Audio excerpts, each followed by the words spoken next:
যে কোনো কিছুকে যদি ভয় পাও তাহলে ওই বিষয়টি কিন্তু আর বেশি বেশি কিন্তু ভয় দেখাবে, তোমাকে আঁকড়ে ধরবে, ভয়ের সর্বোচ্চ পর্যায়ে নিয়ে যাবে।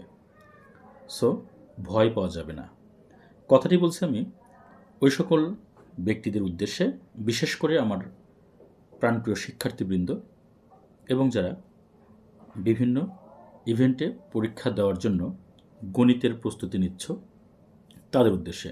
অনেকে গণিতকে আমরা ভয় পাই, এত ভয় পাই যে গণিত বইটা দেখলেই আটকে উঠি, মানে ভয় অস্থির হয়ে যাই, মানে কেমন যেন ভিতরে আন্দোলিত হয়, ভয়ের আন্দোলন।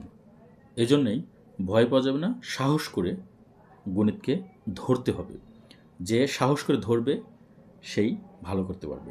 এজন্যই ভয় না পেয়ে নিয়মিত প্রতিদিন অন্তত একটি করে অঙ্ক হলেও অনুশীলন করার চেষ্টা করো, তাহলেই তুমি গণিতকে জয় করতে পারবে। গণিতের ভয় করো এবার জয়। কিভাবে? বেশি বেশি অনুশীলন করে। ধন্যবাদ।